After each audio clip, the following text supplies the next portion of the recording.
What is up, guys? Welcome back to the channel. Welcome back to another video. We are still in the Poland series, getting to know the country a bit better, and we thought what better way to get to know the country a bit better than to watch this video that was recommended down in the comments below. And it's basically a video summarizing why everyone is talking about Poland at the moment. Why is it trending? Why is everyone speaking about this amazing country? So let's get straight into the video and take a look. Let's find out. Recently, it feels like everyone is talking about Poland. Poland was Poland. It's safe to say that Poland is making some serious moves in the world, with a stable, diverse economy, a new interesting aim and technology, and a serious investment in military power. Yeah, so we've pretty much seen that. I mean, we've seen all the big industry players, role players, big companies moving into Poland. We also saw in the previous video of how the military has expanded drastically. They're going to become like the strongest military in Europe very soon. And also how great the economy has been doing, and that by 2030 they will overtake the UK.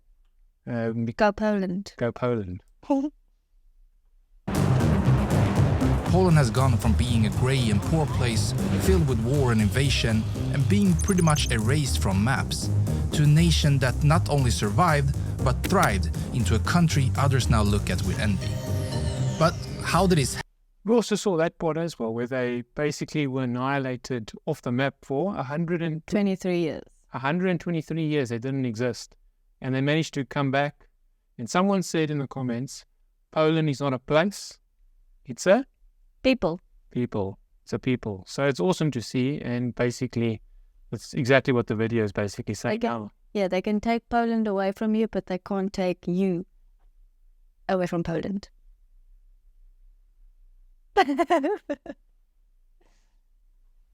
This happened, and most importantly, what do you even know about Poland? The time has come to explore the ins and outs of this nation. So this is Poland Explained. I feel like we know a lot about Poland. We're like 12 videos in almost, I think. I think I know the country better than most Europeans do. I feel like we'll be able to visit Poland and know like exactly what is what. Like that building is that, and that was built in that time. We can relate with anyone now. After this series of Poland, I think we'll be so clued up that nothing can stop us. Absolutely. We'll even know like what food to eat, what food not to eat, where to eat. We're still looking for some good food places. So if you got a couple of videos that you would recommend us watching, please drop it down in the comments down below, and we will be sure to give it a watch at some point.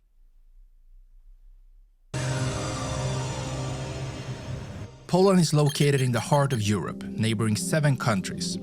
Going clockwise. Central Europe. Yes. It's at the heart of Europe, it's not Eastern. From the northeast, there's the Russian exclave of Kaliningrad, then Lithuania, Belarus, Ukraine, Slovakia, Czech Republic, and Germany. With these countries, they share a total land border of 2,865 kilometers, the longest of which is with Czechia at 699 kilometers. Poland covers a total area of roughly 312 square kilometers, where about 8,000 of those are water areas with a total coastline of 440 kilometers. This put the country in the 71st spot in the world when looking at the country area. And to put that size in perspective, it's about twice the size of the US state of Georgia and slightly smaller than New Mexico. The terrain is mostly flat.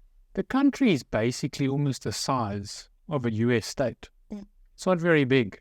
But they got a lot of problems around the borders. And I remember seeing as well, they want to basically build walls, and they've got agreements to basically construct walls or fences to stop migrants from moving in, to kind of protect the country. It's what I was reading down in one of my previous videos. Okay. Flat, with some mountains along the southern border against Slovakia. And this is also where we find the highest point of the nation, Ruzy, which stands at 2,499 meters. The lowest point is on the complete opposite side near. So Ruzy, that's the area where you could basically go skiing. Someone said instead of going to the Swiss Alps, I think we did it in our top 10 places to visit in Poland. In the south, it's a very mountainous area that borders Slovakia, and it's apparently not as equipped with ski resorts, but there are places where you can ski at a substantially cheaper rate. Yeah, I would go check that out. I mean, it looks gorgeous. And apparently it's one of the most beautiful sides of Poland is in the south. So, I mean, we're busy planning a route there at the moment. So if you've got any recommendations of places to visit in the south that's got some majestic mountain backdrops, please drop it down in the comments down below. Yeah, coming from South Africa, we love nature and we love just beautiful scenery. So that would be a treat. I don't like it when it's just flat. No. But the Netherlands is just flat. Germany's still got some mountainous areas, but I mean, it's the penultimate when you've got beautiful landscapes and mountain ranges and all that. So yeah, please let us know. Near Razgi El Blaski, and is actually at a -2 meters. The largest lake is Lake Snidarvi, while the largest body of water, when looking at the full size, is the lagoon that is shared with Germany. On the Polish side, it's called Zalew Szewiecki, while it's called Stettiner Haff on the German side. The longest river is Wisla, with 1,213 kilometers, and is shared with both Belarus and Ukraine. About 30% of the country is covered in forests, and 48% of agriculture. Like, that is beautiful. I mean, you wouldn't say it's Poland. That's how beautiful and majestic it is. Cultural lands, with some of the natural resources of Poland being just arable lands, and also coal, sulfur, natural gas, copper and silver. The climate of the nation is temperate, with cold, moderately severe winters and mild summers, whereas in most places the weather can occasionally reach high temperatures in the summer and low ones in the winter. But when looking at the average You know what someone said was the drawback on, like, just Poland in general, but the biggest thing was that they didn't necessarily enjoy it. What? The weather. The weather. It's apparently the only thing that is maybe not as nice, because like 4 or 5 months of the year it's pretty cool, pretty cold. But other than that, it's a beautiful country. Good weather in the summer and the spring season, but when it gets to like autumn, winter, like now, it's very cold. When we visited Szczecin, the weather was nice. What month was that? We were in May. I think it was May, June. So that's like summertime, going into summer. So that was lovely. Peak weather, was beautiful. Check it down. I'll link it here at the top. It was a really good experience and we loved our trip. Temperatures, it's still considering mild and moderate. The population is roughly 38 million people, which puts them at the 39th spot in the world, just below Canada. And most of these people live in either the northern coastal area in the city of Gdansk. 37 million, that's actually relatively small. It is actually quite small. Compared to where we're from in South Africa, where it's 60 million, that's like roughly 2/3 of the population. I would have thought it was a bit more. I don't even know, Canada was only like 38 million. Like, that's crazy. Like, such a big landmass. Yeah, we're learning so much in these videos. It's actually quite crazy. But that's quite a few people. I mean, it's not like Poland is that small. It's not small, but it's not a hell of a lot of people. No, but I'm saying the land mass. I mean, that they have quite a big, country. I think for the size of the country, it's a reasonable amount of people. Yeah, well, it's nicer than being like densely populated, I think. I've only got Szczecin as a review to like compare to, and I don't feel like it was at a point where I felt like it was overpopulated. Yeah, I think that's very nice. But we haven't been to other major cities like Gdansk and Wrocław and Warsaw, which I think the capital, is a lot more dense, a lot more populated, a lot more people, but we'll obviously still see and find out. Comment down below where you're from and what area you're watching this video from. The southern part and the city of Krakow, or in the cities in the central area such as Lodz and Warsaw. The last mentioned city is also the capital of the country and holds about 1.8 million people of the total population. The median age of this population is, like most European countries, kind of high, 41.9 years to be exact. And with that, they ranked at the 39th spot in the world. So clearly the majority of the population is in the age span between 15 and 64 years old. 14.53% is 14 or younger, while 20.6% is 65 years or older. That's a pretty good mix, I think. That's very good. I mean, that 64.8% is the working class. Look, they're not a blue zone country with like very high ages and all that, but it's still a very, I think, good mix between young and old. Yeah. Good split up. Now, the population growth rate isn't something Poland does very well, as they have one of the lowest growth rates in the entire world. In 2023, this number is estimated to be a negative 0.28%, meaning the population actually shrinks instead of grows. But do you think that is because they're still leaving the country? Or is that based only on birth rate? I don't know what this is actually showing us. I mean, I think maybe a bit of both. In previous videos, we saw that a lot of people were leaving Poland. Does that contribute to why the population is shrinking? But also in the previous video, they said that in a year or two ago, when the Ukraine war broke out, they took in a lot of immigrants that actually... The refugees. Yeah, it increased the population to a healthy number. But that's probably birth rate, I would assume. Yeah. One reason for this might be the low birth rate of the country, which is just 8.31 births for every 1,000 population, or to simplify even further, 1.41 children born for every woman in the country. I think it's factual for many European countries is that people just aren't having many kids nowadays. I think gone are the days where people used to have 5, 10 children. I think it's also got a lot to do with how expensive it has gotten to raise a child. I mean, I think a lot of people can't afford to raise 5 children like our parents or grandparents used to do. I mean, my grandmother was a part of a family of 13 children. Just imagine having 13 children today. I mean, my grandparents, my grandfather was a family, I think he was 8 or 9 brothers, and then my grandmother was like 9 sisters. The families were big back in the day, but I think it was just a lot cheaper to live. That's exactly what I'm thinking. So people can't afford, and also women, I think women just like to work nowadays. They like to have their careers and just focus on their careers. So, but also I feel like they also have to work in their careers because gone are the days where I think one person can support a whole family because it's just financially not feasible. Yeah. So I think right across Europe, you'll find that this might be the average birth rate. And that's got to do with inflation and just the state of the economy, where everything is going. It's sad because I mean, obviously people want to have more kids, but I think want a big family. But you're just financially constrained and you want to give the best you have to the 1 or 2 kids that you can afford. I call that being responsible. Another reason might be the high death rate of the country, which is 10.75 deaths per 1,000 population, the 27th highest in the world. Why that is, it's hard to say.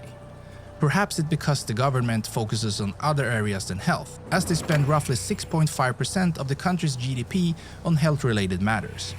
Or perhaps it has something... Yeah, I mean, it's one thing where your country's got a fantastic military and it's one of the best militaries in the world, but your people don't have proper healthcare, or the hospitals and the health facilities are not top-notch. I think you would want it to be equally ratioed, just as badly as I want a strong army to represent my country, I would also want very good healthcare. I don't know. I've never been to, I haven't really heard a lot about Polish healthcare systems. I don't know how it operates there. I don't know how things work, but by the sounds of the video, it's maybe not as top-notch. Well, I mean, it's just because they're not investing a lot in it. So how would you guys, these who are from Poland who are watching, what's your views on your country's medical facilities or healthcare? And do you feel like that is a reason why the death rate might be higher? So yeah, please let us know in the comments below. I'm quite interested. It's definitely not war, because they're not at war with anyone. No. That's why the death rate's not so high. I'd love to know what are the factors. something to do with the country's love for alcohol. A study from the World Health Organization found that the Polish people on average consume around 11 liters of pure alcohol per year, which roughly translates to 120 bottles of wine. Or maybe it's because of their tobacco usage. Even though they're not by any means the worst when it comes to this, 24% of the population still uses tobacco in some form. But it's most likely not. Okay, but then Germany's stats should be double. It's based on alcohol. But the Germans love beer. The Polish love pure vodka. Which one is better though?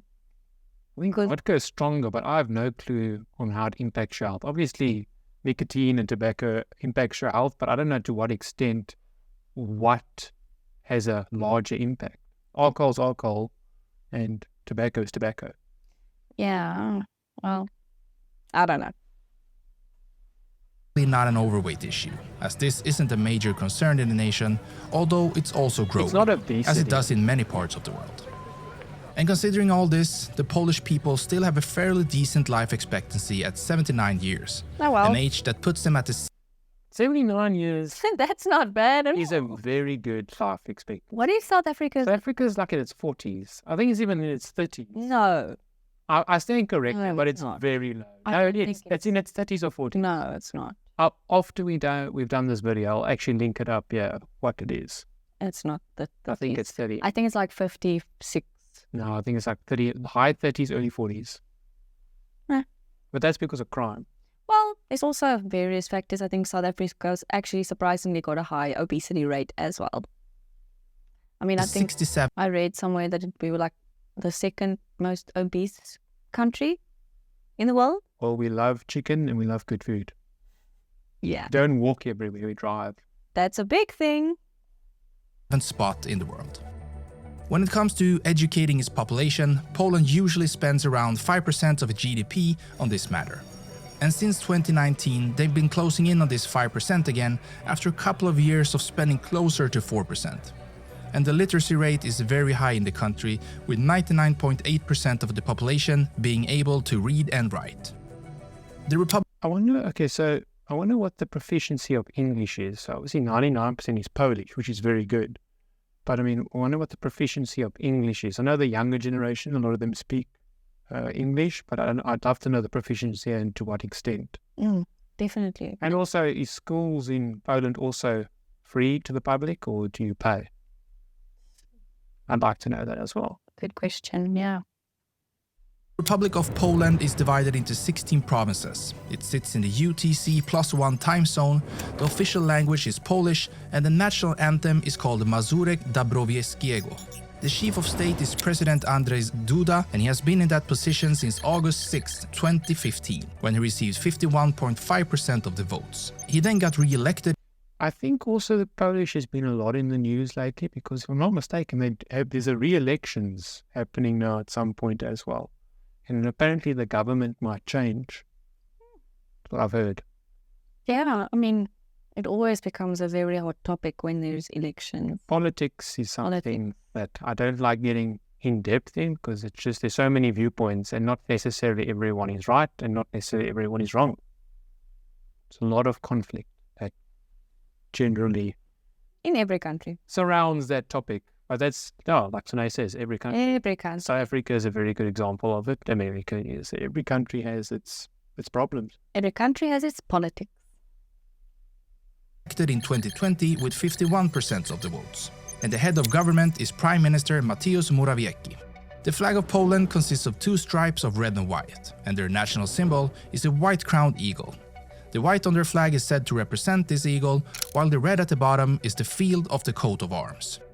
I think it looks cool when they actually have the eagle On top of it. on top of the flag. Like, that looks very cool. Obviously, they've got the white and the red, which I don't want to say it's bland, but the eagle just makes it look really cool. Yeah. And in some flags, you have that and the eagle's black.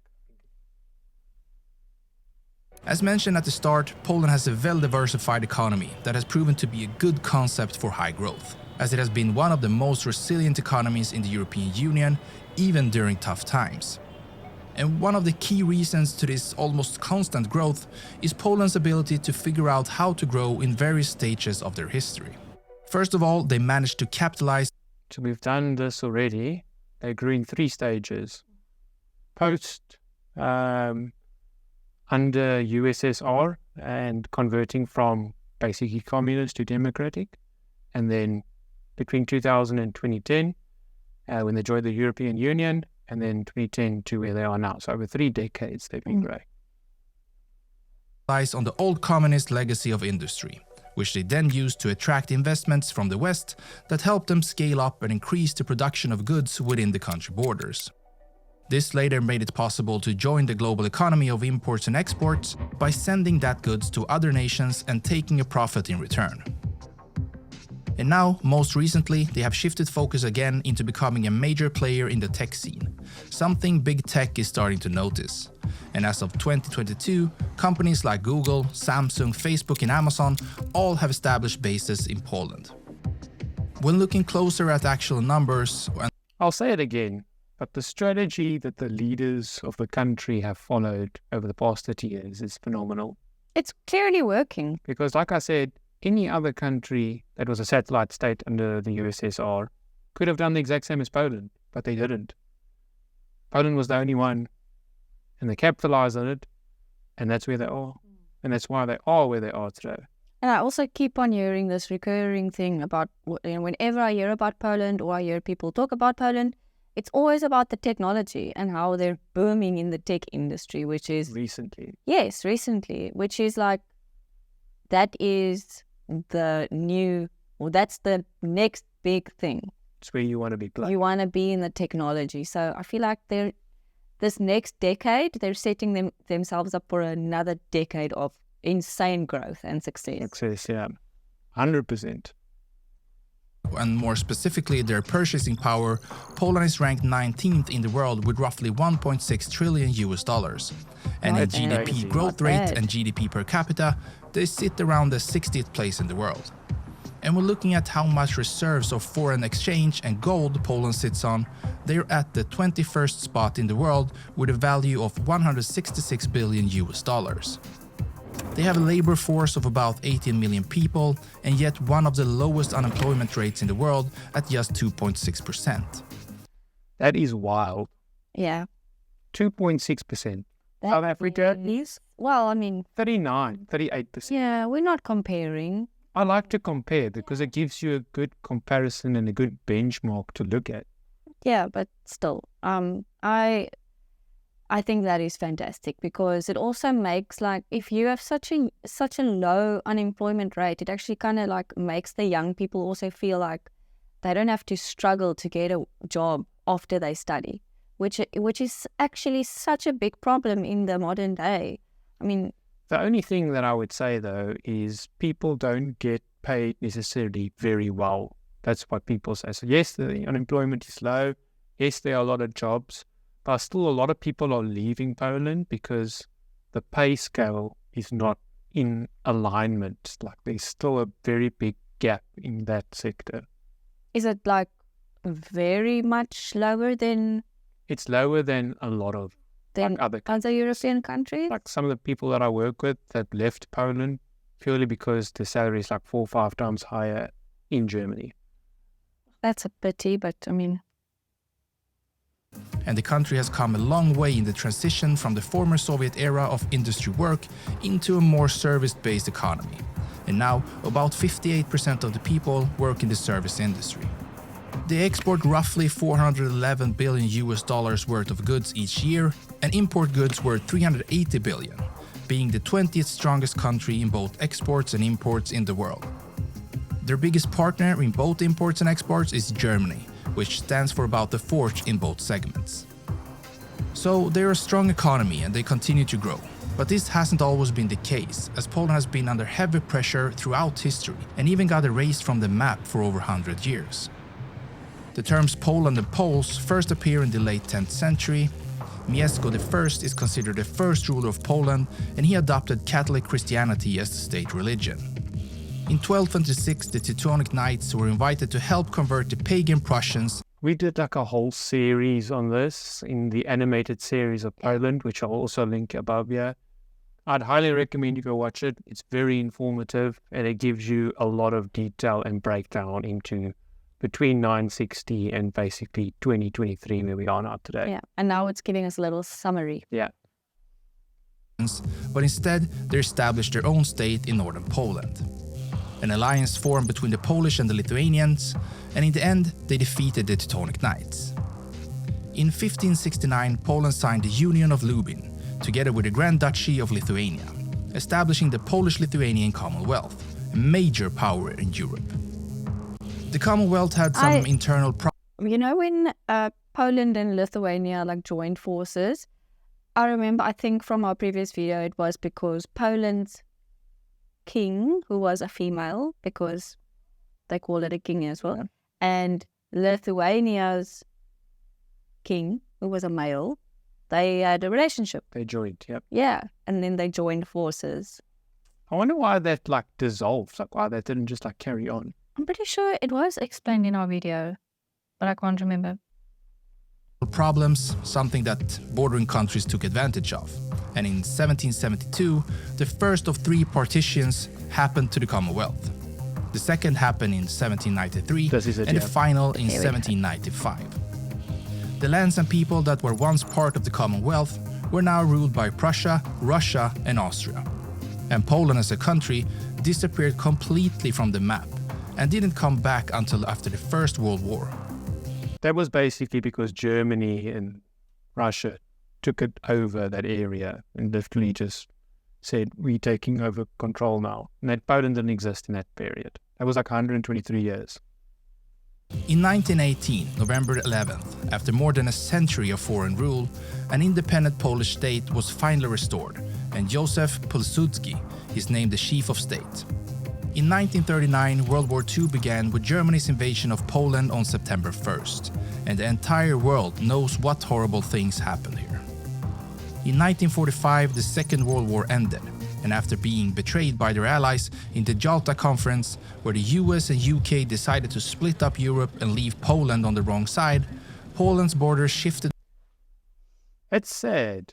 Poland fought in the war, obviously, against Germany, and then when it came to splitting it up, they left them on the wrong side, essentially.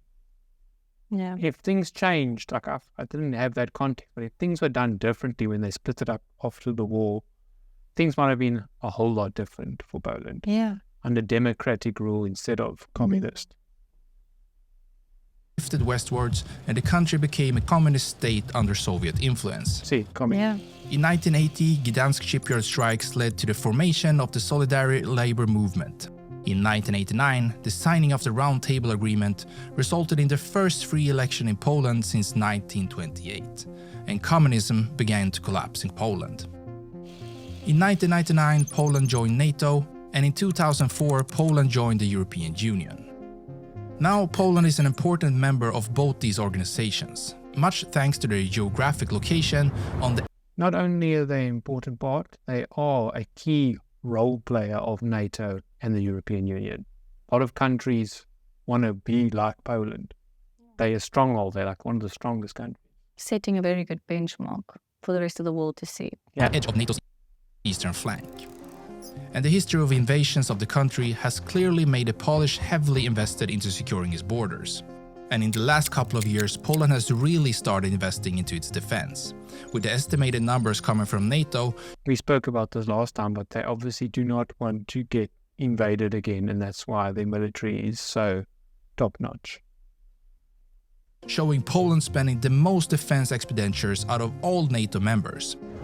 And Poland even said that they're going to increase this number even further, spending upward of 5% of its total GDP on defense.